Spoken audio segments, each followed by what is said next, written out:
Okay, so this is our first Zoom of the year, and I'm really honored to have Kortney on. I've been watching her since I almost said born.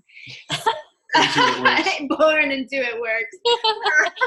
God. Okay, but I'm going to pray for us real quick because that's the perfect way to start off our team year. So I'm going to pray real quick and then we'll get started.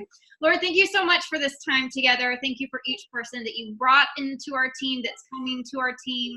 I just pray that you will bless all of their efforts and that they will not return void. I pray that you will bless Kortney and her body and her year, Lord, that you will give her the most amazing blessings and amazing peace, and that you will just continue to provide for her health in all ways. Thank you so much for this time with her. In Jesus' name, amen. Okay. Oh, you're gonna make me cry. Oh, don't cry yet. So sweet. I know. Don't cry yet. Okay, so Kortney is an ambassador diamond. That is the highest rank in our company. That's an average of like $30,000 a month. She's just amazing. And when I joined, I saw her on stage. So I was sitting in the bleeding section, not really, nosebleed. God, I need words. Like I don't have words today. Bleeding section. What is wrong with me? Nosebleed section. But she was up there and she went presidential in like 5 months. And I remember her going, I don't even know how it happened. I remember that. But I was just like, dead gum. Like, if she can do this, like, I can do this too, no matter what. So I'm going to let her share her story, and then I'm going to do some kind of Q&A with her. So, Kortney, go for it. Okay, so I am Kortney Lavey, and I'm an ambassador diamond, like she said, and I joined this business in April of 2015. I was going to school at Oklahoma State, finishing up my degree. I was taking 18 hours. I was working for a hospital. I was planning on going into human resources with business management, but I was working for a hospital. I was working about 50 hours a week. Literally had no extra time, but I kept seeing Kortney Bohr post on her Instagram. She went through like a following spree, and I somehow started following her. And this is back when we had the 3-3 rule, so we posted nonstop all day long. But she posted 24/7, and I was like, every time I opened up my Instagram, there her picture was. And so I'm like, okay, so I actually unfollowed her. I followed her for probably 6 months. I don't know. But anyways, then I unfollowed her. Well, then she went on another following spree and followed me again. And I was like, okay, whatever. I'll just follow her back. And so I followed her for another 6 months. I think all together, I followed her for over a year. I didn't comment on anything. I didn't really like anything. Never talked to her. And I'll never forget the post that caught my attention. And it was one. She was 19 years old. And here I am. I was 24 and still going to Oklahoma State, still finishing up my degree. My parents were still paying for most of my stuff. They were still paying my car insurance, most of my rent, because I was still going to school. And I was like, she took her parents or her family to eat and she picked up the tab. And I was like, well, wouldn't that be nice? Be able to take my family out to eat and be able to pay for it when I was 19 years old. And so Ryan's dad, Ryan is my husband. We were engaged at the time, and his dad actually passed away at 42 from a brain aneurysm, and me and Ryan have been together 12 years. We started dating when we were 17, and so we had been, his dad was like my dad. We were so close, and so his dad was only 42 and passed away from a brain aneurysm. And I just found myself wanting to be with Ryan more, and so being with him more, being with his family more. He moved an hour and a half further south, so an hour and a half further away from me. We were already kind of doing the long distance thing so I could finish school. He moves an hour and a half back down here where we live now to help his mom with his siblings, and because he has a younger brother that's 7 years younger and a sister that's 10 years younger. And so I just found myself wanting to be with him more. So I was literally driving back and forth from Stillwater to here, which is a 2.5-hour drive. I was driving here on Fridays, leaving Monday mornings to head back to work. And then a lot of the time I was having to work Saturdays and Sundays. So there was 1 week that I literally had to work straight, and I wasn't going to see him for almost 2 weeks. And I'm like, something's got to give. I need to be spending this time with him. I wanted to be there for his family. I did not want to be stuck in Stillwater working 7 days a week. And so I saw her post, and back then she sent emails. So she was drop your email below. And so I dropped my email, and she never emailed me. And I'm like, okay, she must not really need anybody else. So then there was another post a couple days later, and I commented again, and I was like, you never emailed me. And so she sent me an email and sent me all the info. And surprisingly, I signed up right on the spot. Like, I'd watched her for a while. I'd actually tried the hair, skin, and nails like a couple years prior, just because I had really blonde hair and I was ready to grow it out. And I actually had really good results with it. So I knew that product worked. And so I was like, you know what? Like, if I can do anything, like, I can bet on myself. Like, if anything, like, I mean, I'm literally going to pay $99. I'm going to get all this product. And if it doesn't work, it doesn't work. But at least I like tried. And I'm like, if this girl can do it, like, I can do it. So I signed up immediately, like right on the spot, the first day I talked to her. And surprisingly, like, I caught the vision really, really quickly. I guess I was just super hungry, and it really wasn't really big in Oklahoma yet. People didn't really know a lot about it. Like, people were just peeking into social media. And I went ruby within my first 2 weeks. I hit emerald in my third week, and then diamond at my 1 month mark. So right before, so like that, in April I went diamond. Then on my second month, I went double diamond. And my third month, I went triple diamond. And then my fourth month, I went presidential diamond and saw a $25,000 paycheck. And I was like, didn't even know what to do with myself. Like, is this real? Like, is this going to go away? Like, nobody, like, you almost feel like you won the lottery, but you don't really know, like, what to do. Like, do I quit my full-time job? Do I stay working just in case this, like, all disappears? Like, what do I do? And so by that point, it had been 4 months since I joined, and I turned in my 2 weeks notice. And that September, left my full-time job, and I've been full-time with ItWorks ever since. And I was able to, the month that I quit, at the time I was living in my sister's like upstairs apartment, because my roommate, the apartments we were living in, she had actually moved out. So I only had I was finishing up my degree, so I only had a couple months left of school. And so I was living with my sister and her family. So I just moved down here where my husband's at. We got our apartment, or not our apartment, a house. And we were planning our wedding too in the midst of all of this. Our wedding was in October of 2015. And because of this business, I was able to pay cash for the whole thing. My parents didn't have to take out any loans. I didn't have to do anything. Like, we were able to pay for all the bridesmaids' dresses, all the groom stuff. Like, literally didn't have to go into a single credit card, nothing, thanks to this business. And then I went to my first conference in 2016, and I was on the white couch. And that's when I caught the vision in, even more, because I was kind of at that point, I'm like, I could stay at presidential diamond forever. Like, who needs to go ambassador? Like, I was mainly just looking at the income. But then, listening to those stories, I just wanted more. I was caught the fire. I wanted more. And then, so that was in February. So at my 11th month mark, I went ambassador diamond. And then so I kept telling my husband, I'm like, I don't want to get pregnant until I go ambassador. I don't want to start our family yet. I wanted to be an ambassador before I had wanted the stress of trying to grow a human and go ambassador. And so I actually found out I was pregnant the month after I went ambassador. So actually it was 2 weeks after I found out I promoted, I found out I was pregnant. So then I had Riker in December of 2016. And then I've been a full-time stay-at-home, work-from-home mom since, 2015. So a little bit of my story, but after you've been in this business almost 5 years, your story kind of just evolves. But dang. It's been a crazy whirlwind. Woo! Okay, so give us all the goods. Because I remember very clearly, I see, because I'm sitting on this side and you're right here on this, and you're just I don't even know how it happened. They're asking you how you did it, and you're like, I don't know. I don't remember. I'll never forget that moment. I probably could have found a better answer, but.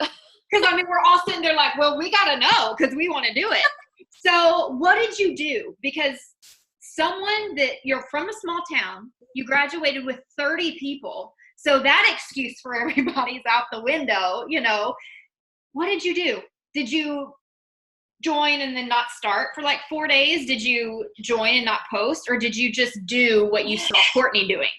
I literally joined, and I think when I finished, I remember getting the kit and everything, hitting submit, and then the next day I just started. I didn't really even talk to what was I supposed to do? What are my first steps? I just knew I was supposed to get 4 customers, and I'm a pretty self-efficient person, so I kind of am one of those people, I look for the answer before I ask, and so I knew what a little customer was just because I'd already been one, because I'd done the hair, skin, and nails.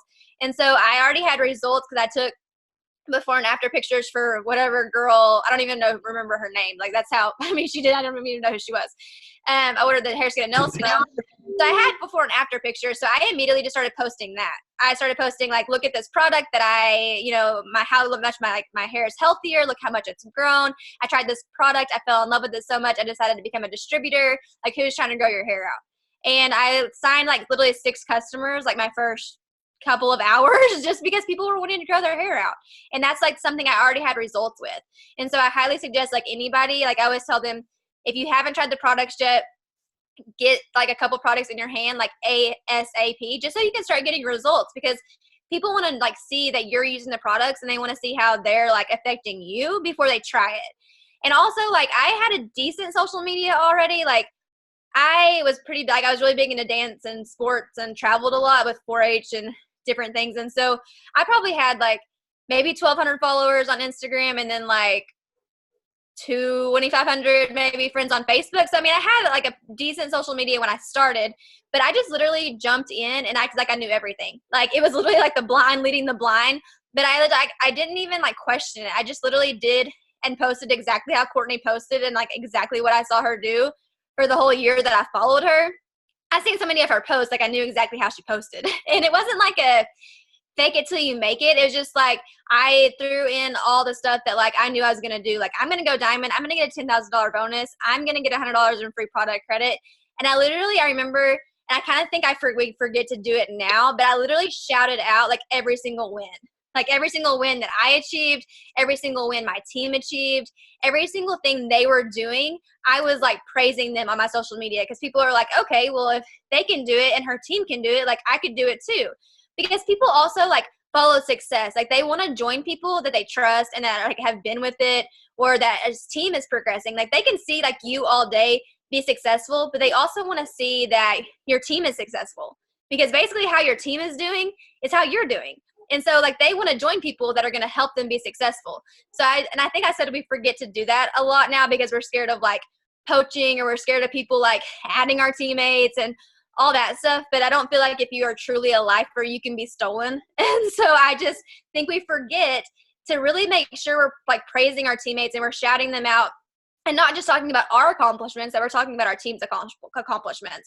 So I think that's like always how I reeled in a lot of distributors, because I was signing like 20 to 30 distributors a month, like for the first year and a half that I joined. And I think I was just constantly bragging on them. And it also like it makes your team feel good. If they feel appreciated and they feel like they're doing something good and you're giving them, people love recognition. And so the more you're like recognizing people and you're praising them and you're shouting them out and they feel like they're doing a good job, the harder they're going to work too. So I think it was just kind of a domino effect. Adam's like looking at me. And I talk really, really fast. I love it. I get excited. So if you don't understand me, just be like, slow down. Oh, it's a lot of information. We're getting it, and I like it. It's like really excited. So I like start. My husband's like, "Do you talk in another language?" He's like, "I didn't catch any of that." No, I love it, because you and Rachel Jones talk so fast, so you give a lot within the hour that we have. Fantastic. Yes, there you go. So you said, and we talked about this a bajillion times, but you said you had maybe 1,200 followers on Instagram and 2,500 on Facebook. Did you utilize both markets to their full potential? Oh, yes. And I think, like, I never assumed that I had something that people didn't want. I assumed everybody wanted it.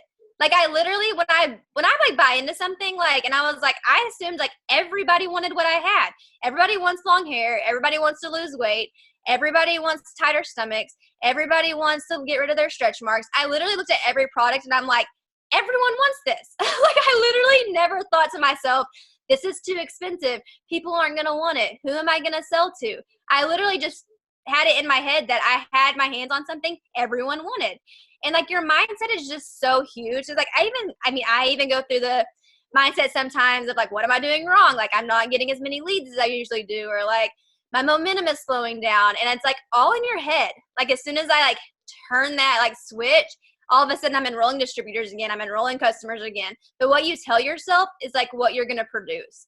And so, like I said, I think at the beginning that had a lot to do with it, because I said I literally never – I just thought everybody wanted it. And I feel like that excitement just kind of had that ripple effect too. And like everybody that came into our business was pumped and excited too. And they're like, oh my God, I'm going to be a millionaire because I have something everybody wants. Dude, I love that. So you utilize Facebook and Instagram. So you're a pro at both of them because it's. I wouldn't say a pro, but. Girl, you ambassador because of social media. You a pro, okay? In my book, you are a pro. Okay. So, do you use both platforms every day? I do. I use probably Instagram more than I do Facebook just because I kind of feel like, I don't know, like I said, I utilize both of them and I work my business on both of them. I post on both of them, but I always look at Facebook and Instagram as two different platforms just because like when you're on Instagram, the first thing you're going to want to see is the picture. So you're all about the pretty pictures. You're all about the pretty layouts. You're all about the presets. But on Facebook, it really doesn't have to be that way because people are scrolling on your timeline. People are going to read your words before they see your picture. And so like on Instagram, the first thing you notice is the pictures, the pretty pictures. So I'm always focused on my Instagram looking like that pretty, like what's going to catch their eye. And then my Facebook, I kind of look at what are people going to read? What are people going to tune into? What are people going to comment on? Because, I mean, they're a lot the same, but I don't really post on them the same. I can post more words and questions and advice and stuff like that on my Facebook, more or less. I can't really do that on my Instagram when you're posting a picture. So I try to make my captions. I put more effort into my captions on Instagram than I do on Facebook. But Facebook's kind of where you can get more people from groups. You can utilize the groups, you can utilize the pages, you can utilize boutiques, you can utilize so much different stuff on Facebook. But like I always look at Facebook like my words, like people are going to see that first, and then my Instagram I look at the picture first, if that makes sense. Now, do you do host to post? How do you sign your distributors and how do you sign your customers? Okay, so I never actually really got big into the host to post on Facebook just because I didn't really have a lot of I kind of just felt like I was on a hamster wheel. Like I felt like I was talking to all of these people and people were always interested, but they just wanted it for free. Like they didn't really, I feel like I was just I wasn't getting enough leads from it. And my dad's always said this deal. He's like, if something's working, why try to fix it? And like what I was doing, like what I'd been doing has been working. And so I tried host to post on Facebook. I may not have given it enough time, but I'm also one, I want to see results. And so if I'm not seeing results, then I'm figuring something else out. And so I didn't stick with that. I think I did it maybe 3 or 4 times. But on Instagram, I've been doing the host to post on my stories. And that's been what I've been pretty much enrolling all of my distributors with lately. And I do it's kind of like a cold message, but not really about the products or anything. I just say, hey girl, I said, I have a quick question for you. I promise I'm not trying to sell you anything. I just have a question. And they're usually like, okay, what? And I'm like, if I send you a post, would you post it on your Instagram story for me? I'll send you the slide. It'll be super easy. Our team is doing a giveaway for whatever we're $250 or whatever our team is doing.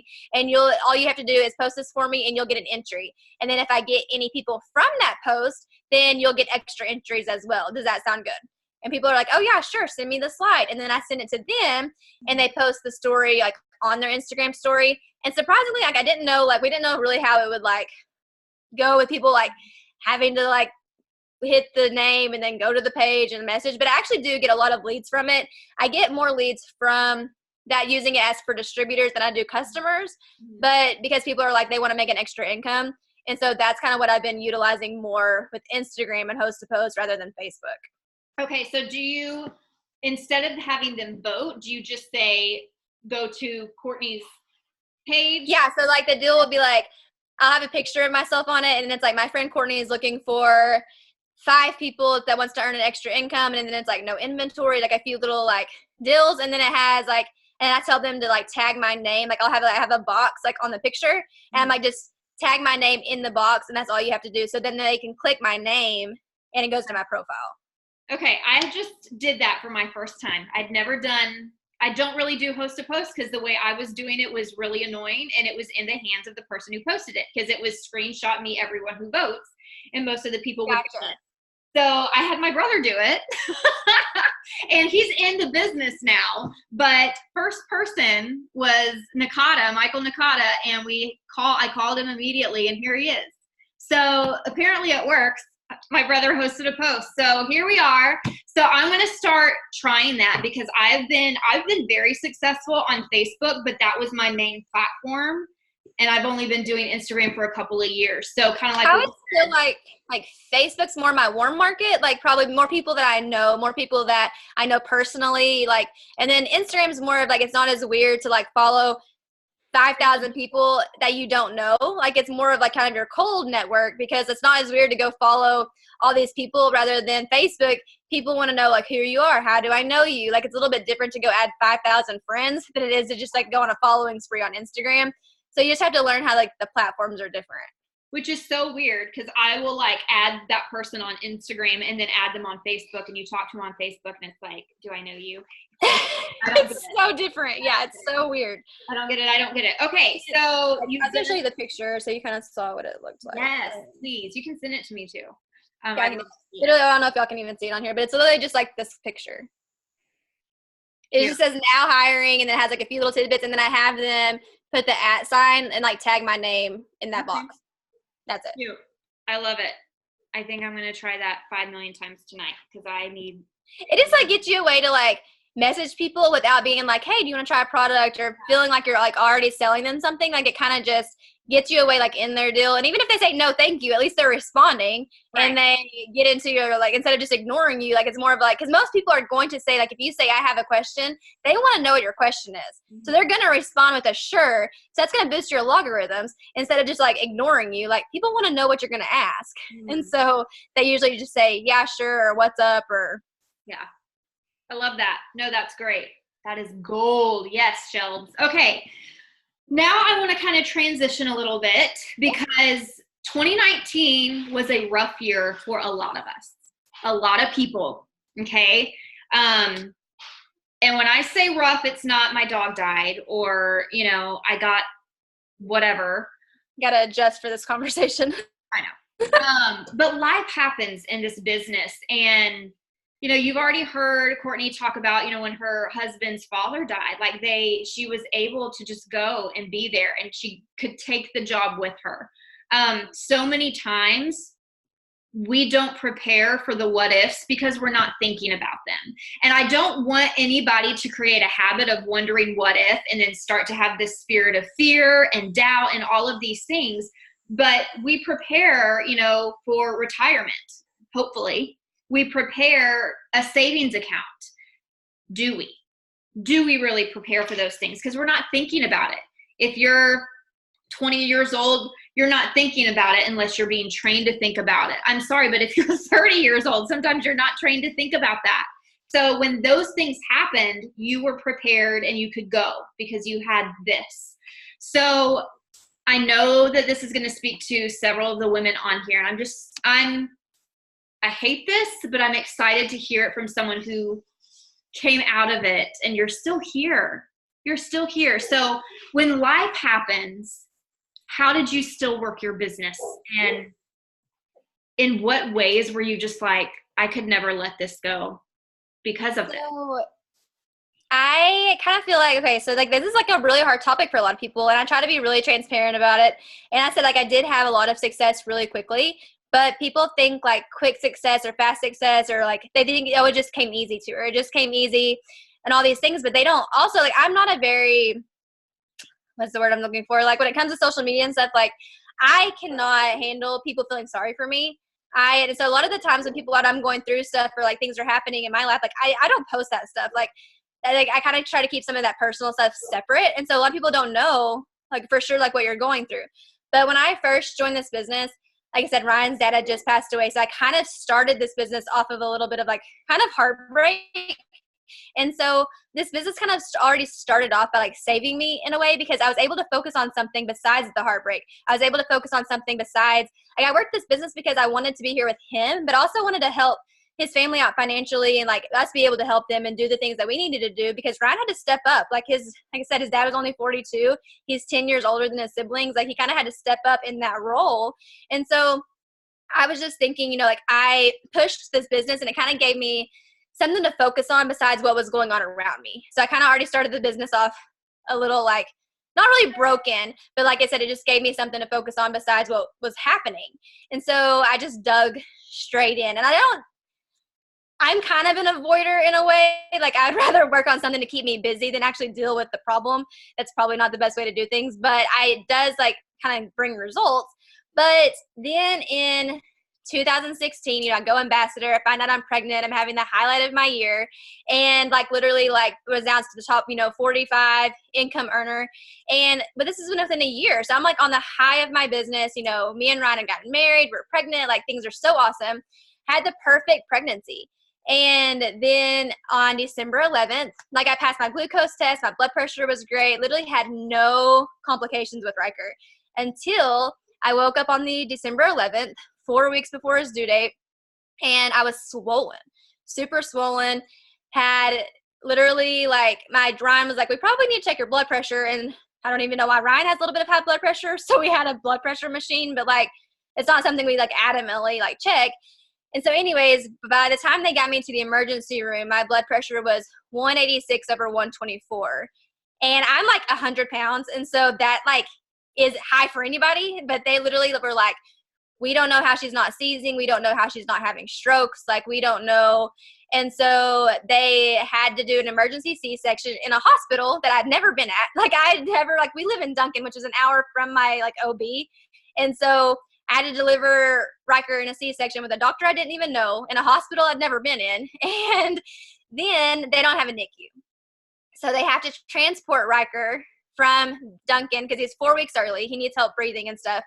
And they have to transport him to the closest NICU over in Lawton, which they meta-flighted him to. Ryan had to leave me and go be with him. And they couldn't get me stable. I'd lost a lot of blood. My blood pressure still, like the bottom number was like still in the hundreds. And they were like, we can't let you go until we get you stable. They finally transport me up to Norman where my actual doctor was. And me and Riker were separated for the first 12 days of his life. Didn't see him. Couldn't be with him, but Ryan, thanks to this business, was able to go to the NICU and be with him. And my mom had to stay with me in a separate hospital until I got well enough that I could go home. And I came home the day before Ryan brought Riker home. I didn't get to be with him in the NICU, didn't get to bring him home. Like, Ryan had to do all of that by himself. But if it wasn't for this business, Ryan wouldn't have been able to do that. Ryan wouldn't have been able to be off work for 12 days and take the time to be there for Riker in the NICU. And especially when you're a mom, you kind of worry about the bonding. You worry about, you know, not being there for your child the first 12 days of his life. Literally couldn't even hold him. Like, they literally put him down to like see my face, and then they had to like take him. And so it was like crazy traumatic. And that was like my business still fluctuated. I still worked my business. I think that month I still enrolled like 12 distributors. But like my mindset was like, while I was laying in bed for those 10 days while I was in the hospital and he was in the NICU, I didn't have anything else to do but work. Like, I'm sitting there. What am I going to do? Am I going to sit here and feel sorry for myself, or am I going to do something proactive? I'm also like a person that I don't know, not really a control freak, but like, I know that God has a plan. And if it's things that I can't control, I'm going to start doing things I know I can control. My income, my business, those are things that I can control, and that's something I could do to feel like I was contributing to something. And I said I can't do anything for Riker because Ryan's with him. I'm an hour and a half from him. And so I literally just sat in the hospital bed recovering from a C-section and working my business. And I think that's just kind of the mindset I've always had. Like, when things kind of get rough, I just turn to my business because I trust my business. I trust the people in my business. Like, we are all like family. Like, I had everybody praying over me, loving on me, all these things. But then at the same time, like, it's kind of my saving grace. Like, it's just something I can dive into and work my business from my bed. I didn't have to go to corporate America. I didn't have to go to a job. I didn't have to worry about where the income was going to come from if Ryan didn't go to work. Like, that gave me so much peace to know that I had with some of my highest paychecks when Riker was in the NICU, you know, and Ryan's there. Like, that's where residual income comes in. You know, like, if, like, on the few times, like a couple of weeks that I couldn't work or couldn't, like, I'm still going to get paid. But I still have that mindset. I just would have wanted to work. So then you fast forward to 2018. Was it 2018? Yes. 2018. The beginning of, it was like June, I actually had an ectopic. Or no, it was what they call it was a miscarriage, but it's like right at the very beginning where you test positive for the pregnancy, and then later, a few days later, you test negative. And so it was like an evaporating pregnancy kind of thing. I forget like exactly what they like called it. but that was fine. Like it wasn't a huge deal. And then kind of got through that. And then in October, we found out we're pregnant again with our second child. And on Thanksgiving Day, I was like 6 weeks pregnant and I started bleeding and didn't know where it was coming from. Like I said, I had the perfect pregnancy with Riker up until I had to deliver him. And so I go to the emergency room and they tell me that I'm pregnant with twins that I actually had, but I had one that was ectopic and one that was in the uterus. So like one was implanted in my uterus and then one was implanted on the cervix. And so I was in the process of miscarrying that one, which is really weird. That doesn't happen very often. And I'm like, I'm really tired of like all these rare things in pregnancy, like every single one of them happening to me. Like they said, as bad as my preeclampsia was, they was like, that's super rare that your blood pressure was that bad. And I'm like, why does everything so rare keep happening? So anyways, I eventually miscarried the one that was on my cervix, but the one in the uterus was okay. So then I continue on, but I still keep bleeding and couldn't figure out why. Every time we went in thinking I was having a miscarriage, the baby was fine. The baby had a heartbeat. It was strong. Then the end of December, beginning of January, we found out we were having a girl. And then we go to conference and I have a really bad hemorrhage, a really bad episode, blood clots. Like it was a horrible experience. Then come back, and this is kind of where it all takes a turn for the worse. So that Thursday after we get back from conference, I was home with Riker. He was 2.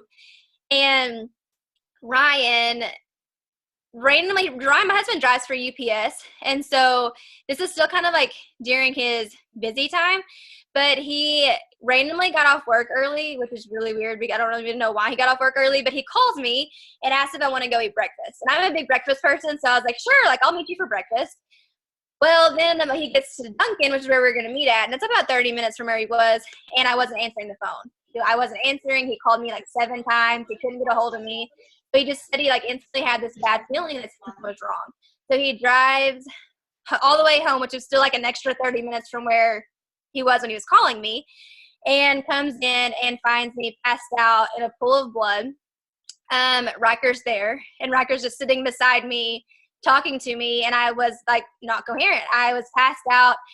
He has to call the ambulance. They said it's going to be faster for him to take me to the emergency room, and they give him his tag numbers, put on his flashers, all that stuff, because like where we live at is so far out in the country that it's going to be faster for him to get me to the ER rather than waiting for an ambulance to come get me.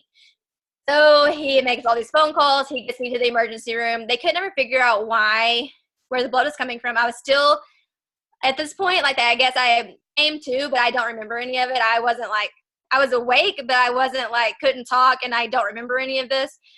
So they have to send me by ambulance up to Oklahoma City, up to OU's, high risk, like their neonatal, like all their stuff.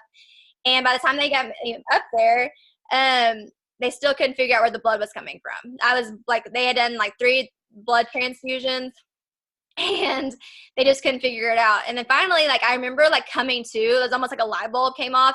Didn't know where I was. Didn't even know I'd been to another emergency room. Didn't know I'd been in an ambulance.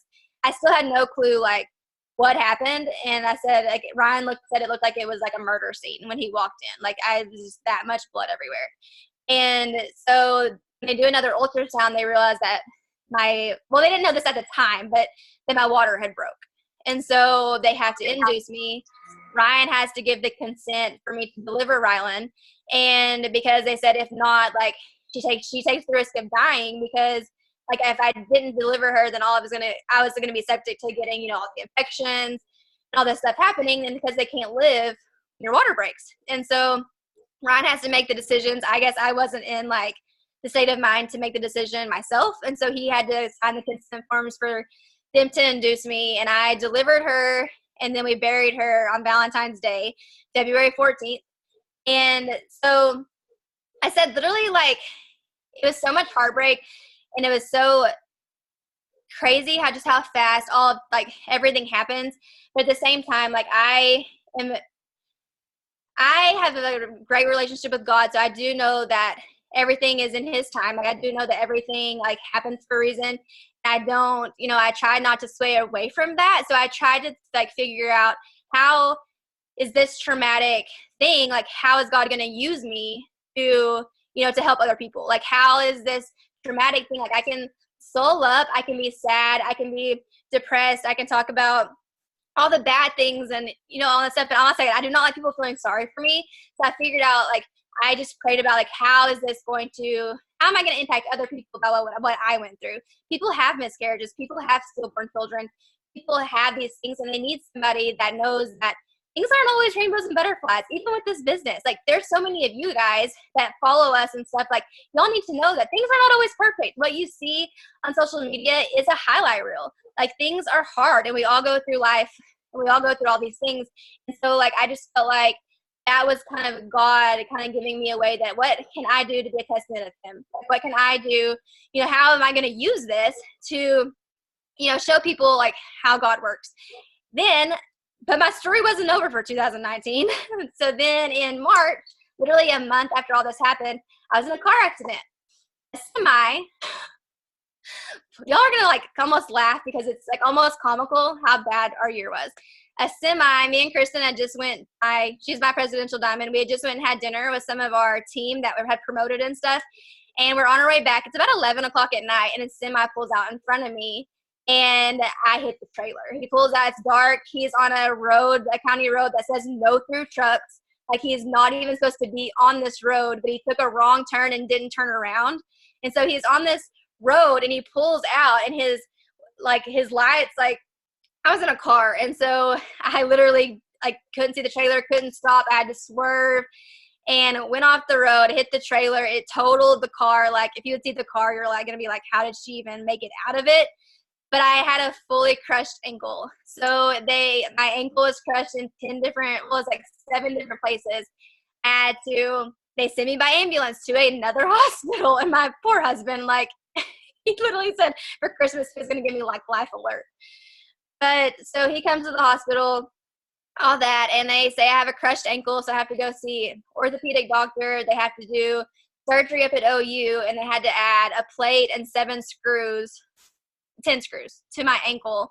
And I had to go through physical therapy. So literally from March to the end of July, I was on full bed rest. I had to go 12 weeks without any weight bearing, nothing.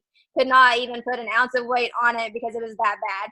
Then all of September and October, I had to go to physical therapy 3 days a week for an hour all through October. So literally just in the end of October, our life started getting a little bit more normal, but I only gained 25% mobility back in my foot. And so I literally like still walk with a little bit of a limp. Like, the cold does not help it at all. And then so we're still in the middle of like a lawsuit. Like, it's been a horrible deal. But during that time, like, I'm on bed rest. Those are some of my highest checks of the year. Like, literally, like, who can sit and like be like, I'm on bed rest, I can't go to work. You know, if I was working for corporate America or working for like a full-time job, I would probably be fired or on disability or like whatever, not even being able to make a third of what my bring home pay.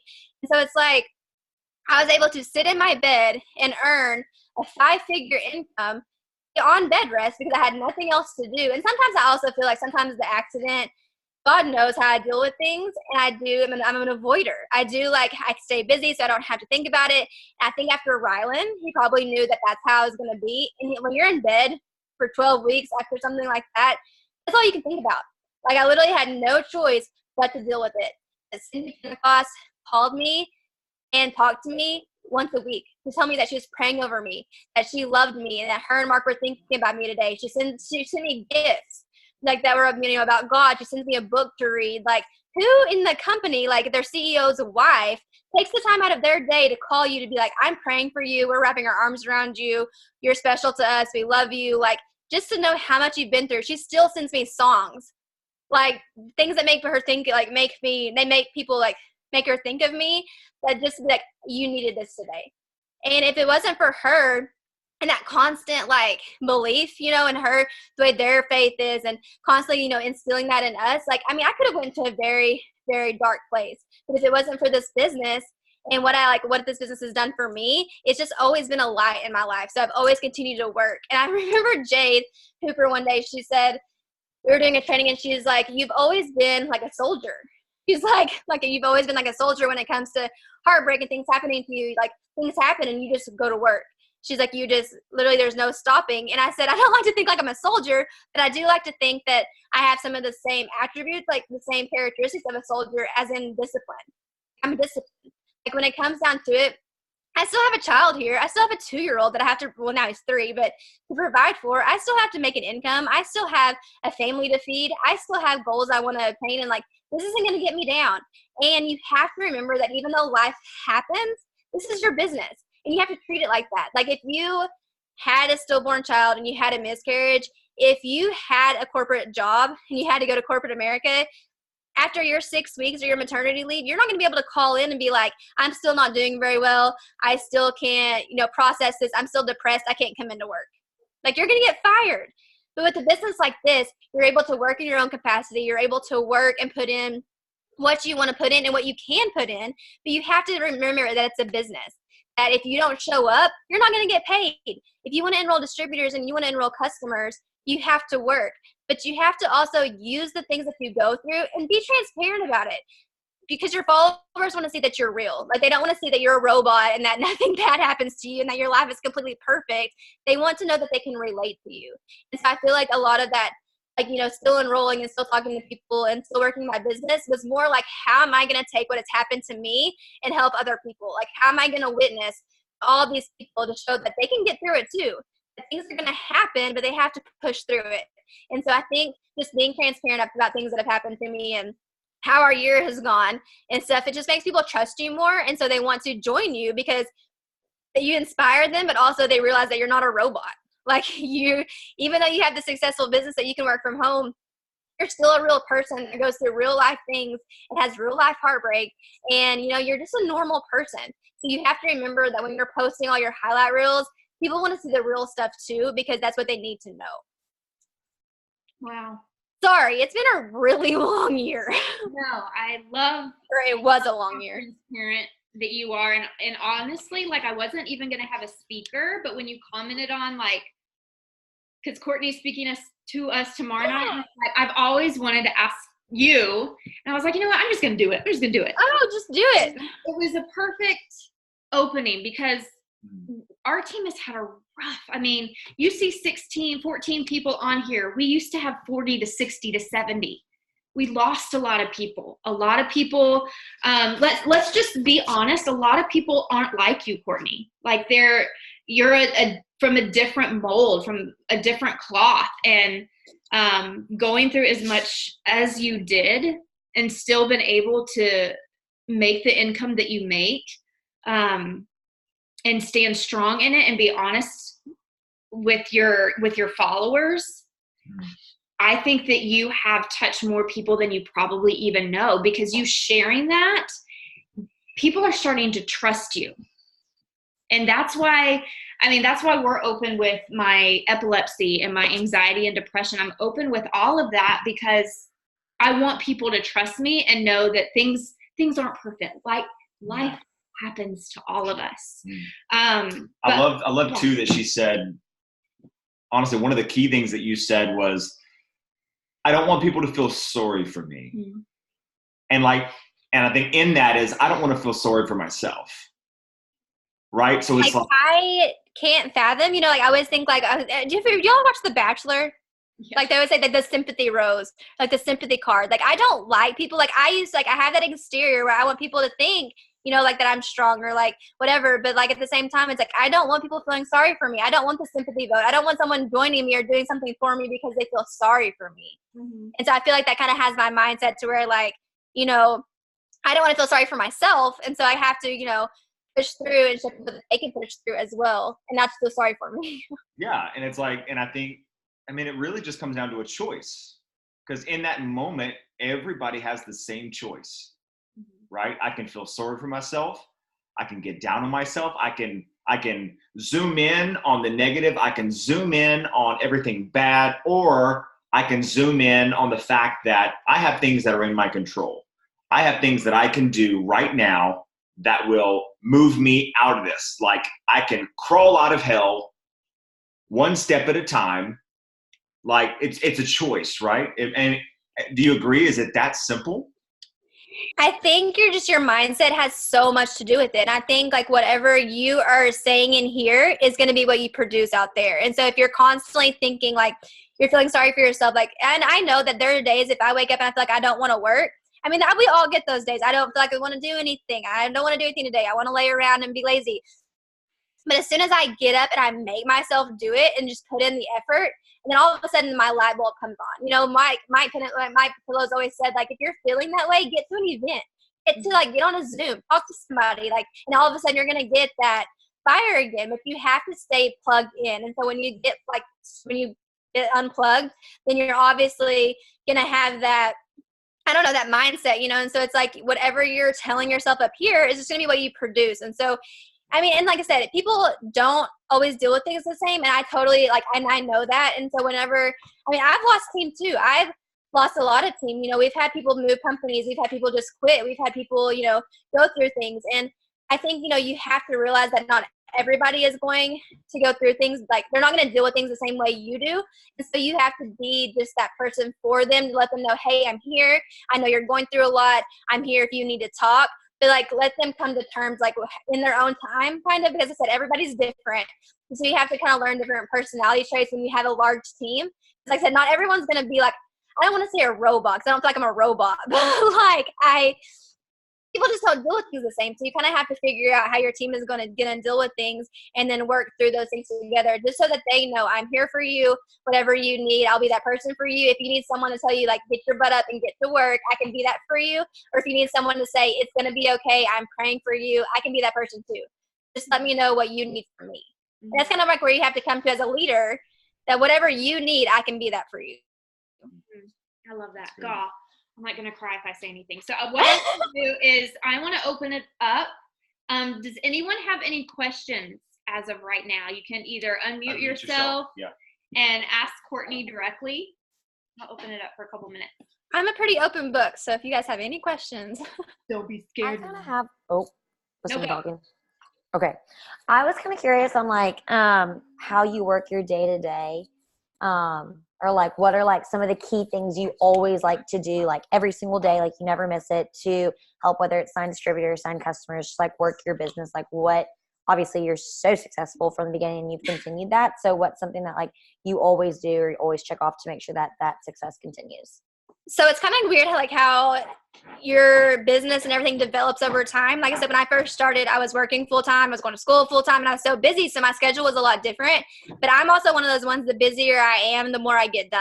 If I have way too much time on my hands, I'm a procrastinator. So if I have too much time on my hands and I'm like, oh, I have 5 more minutes, I'll do it in a minute. I have 10 more minutes, I'll get it to in a minute. Oh, let this show get over and then I'll do it in an hour. Like, so if I have time, then I'll wait till the very last minute to get stuff done. But if I kind of pack my day with stuff, like, let's take Rocker to the park, I'm going to get up and do a power hour at this time, this time, this time. If I keep a schedule, then I'm more adamant to get my stuff done when I like kind of pack my day. But the things that I always do is I'm always posting to my stories. I usually like I even make a to-do list like for my like day. Like, each day I make like, what am I going to do today? And so I always make sure that I post my stories at least 10 times a day, whether it's, I mean, I just post about Riker. I post about what I'm doing throughout the day. Like, and just put in like, thanks to this like business, I can hang out with my kid all day. You know, or just like, thanks to this business, we can go get ice cream whenever we want to. But just posting like about what you're doing all day, it doesn't have to be all business stuff, because you want to incorporate your life too, because people are nosy and people want to see what your personal life is like. So they're going to have to get to those business posts to get to your personal stuff. So I always make sure I'm implementing both, but I make sure I start it off. Like, when people first see my stories, they're going to see either a selfie or they're going to see me and Riker doing something, pictures of Riker, me and Ryan. Like, they're going to see something that's not business related. And then it's going to go to business and like before and after pictures, distributor posts, all that stuff. And then it's going to go back to personal stuff like Riker playing or whatever we're doing that day. But then so I make sure I do like new business and then personal, business and personal, business and personal, because like I said, they have to get through my business stuff to get to see my personal stuff. So that's kind of how I do that. And I do the same thing with my stories on Facebook. I just now got to where I like utilize my Facebook stories more. I don't know why I didn't before, but I just now got to where like I'll post on them more. But then I have on there, so I post on my stories at least 10 times a day. I do 15 minutes of interacting on Instagram 3 times a day. So that's really just sitting there for 15 minutes and commenting, liking, replying to stories, all that stuff, because you want to boost your logarithms. You want to be interacting so that people are interacting with you. And sometimes I feel like I get more done, like more intentional, if I just go on stories and just hit through them and then reply to some of them, so that like I'm like popping up in their messages and stuff too. So I do 15 minutes of interacting 3 times a day. And then I used to post every single day on my Instagram. Now it's like every other day, depending on if I have pictures to post. Because like I said, I like to try to keep it like my layout all pretty and stuff. But I try to do like every other day. And then I share something to my Facebook every single day. But I also have in there check in with our chats, and then check in with my team. So like we have, like I do like, when I say team, like I mean like kind of my runners, like my leaders that are like running. So if they're running for promotion, if they're running for, like I just have my diamonds, I just check in like, hey, how's it going? Hey, do you need help with anything? And just so you check in, you're talking to them, because when you're promoting and stuff, you want to make sure you're in constant contact with them. And then I try to add 50 or so people to my Instagram, like follow every day. Usually I did like 300 plus, like if not more. I just try not to get blocked. But also I'm like I think I'm like 250 away from having my 7,500 people that I'm following on Instagram. So I can only follow like 50 to 60 a day. And so I did like 300 plus. I just went on following sprees. But since I'm about my max, like following people, then I like do less now because it's going to max out soon. Thank you. Oh, I was going to ask, do you also message for distributors anymore? Or do you, I don't know. Normal. And I usually try to send out at least 50 to 75 messages a day, but they're not like messages I'm like, do you want to join my team? Like they're all the host to post messages, just to get, because you get in their market too. So like they can post a post for you, and their followers are nosy and want to see what they're posting. And so you get way more people looking at your stuff, like their stuff, and like also your views will go up because people want to be like, well, who is that? Who is that? And so I noticed like when I have a lot of like host to post up on people's stories, then I get more views and stuff on my Instagram. And like those, even if the people don't join, they don't message you, they might just follow you. And so you're going to get more like interaction and stuff that way. So I do try to message at least 50 to 75 people a day. Some people do way more than that. I just am like terrified of getting blocked. And so I try to like do increments of like 15 or so like throughout the day, and then just so I can have like quality like conversation and stuff.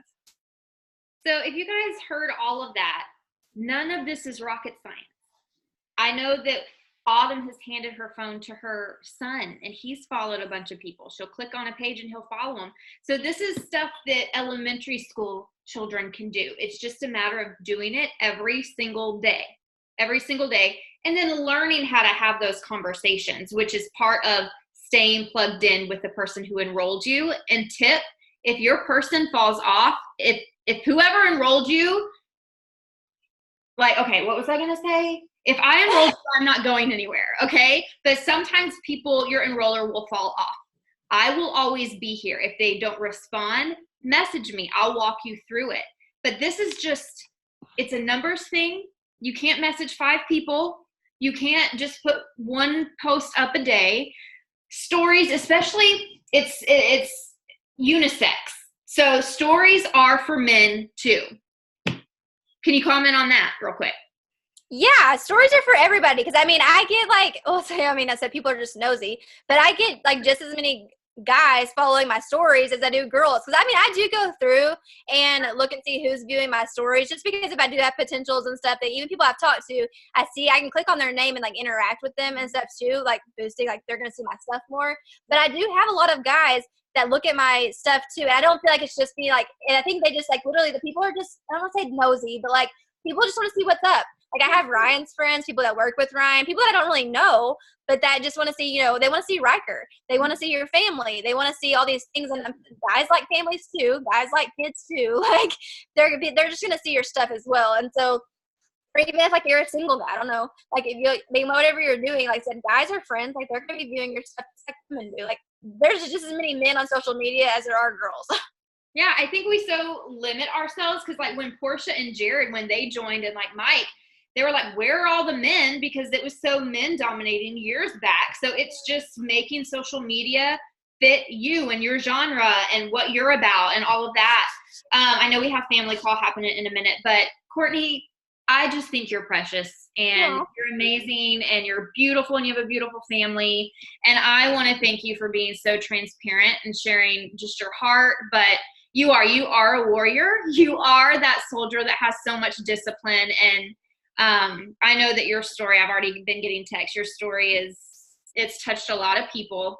And we are praying for you and everything for 20. I don't know how to relate. I don't like to preach to people, but like I said, I was at church today and like our preacher, our pastor, like he said something and I was like, that like hit me really hard for 2020. So I just wanted to like share it with you guys because a lot of people ask me, like one of the questions they ask me a lot is what books do I read? Because I do love self-development. I do like to read and I do try really hard to keep my mind like right. And people are always saying, what book do you read? Like what books do you read? What's your favorite book? And he said today, like your most important book is this one, your Bible. If you are not, he said, and don't read it on your tablets, don't read it on your phone, because he said he's never had a notification pop up on his Bible. He's never had a text message pop up on his Bible. Like when you have so get a hard copy of it. That's the best book you can read because you literally have God's word right there. And so he's like, you have everything he's ever said right here in a book. And so when you're feeling discouraged, when you're feeling like you got to get out, you got to figure out what God's plan is for you. You got to think like you're just praying, you need guidance. Get your Bible out and start reading. You can start anywhere. But like when he said that today, I was like, I'm going to spend, 30 minutes a day just reading my Bible because there's so many things I haven't even read in there. And that's the best thing you can read, just to keep your mind right. So, I mean, I don't want to preach to you guys, but that's just what he said in our deal today. And I was like, that makes so much sense. Like you're not going to get a notification on your Bible. So get a hard copy of it and start reading it because he has all of the answers are in this book. And so that really hit me today. So I encourage you guys to get your mind right by starting with this. And Sherry Lynn says that's the only thing she's ever read. Like she doesn't read a lot of self-development books. She only reads the Bible. And so that's just where your answers are going to be is there. I love that you said that today. I was reading in 2 Corinthians just in my car. I didn't want to get out. I saw your post. But really, he was saying, my grace is sufficient for you because my power is made perfect in weakness. And I was weak the last half of the year because my mind wasn't right and my heart was in so many different places. And I think that just segues into the ending of this is just, when we are weak, he's going to use those moments in the future to make us stronger, but he's going to be glorified in that. So Kortney, thank you. You are so precious. And I just appreciate this so much. You guys, thank Kortney for being here tonight. And y'all hop over to Mark's Live on his page and I'll see y'all later. Bye guys. Thank you guys for having me. Of course.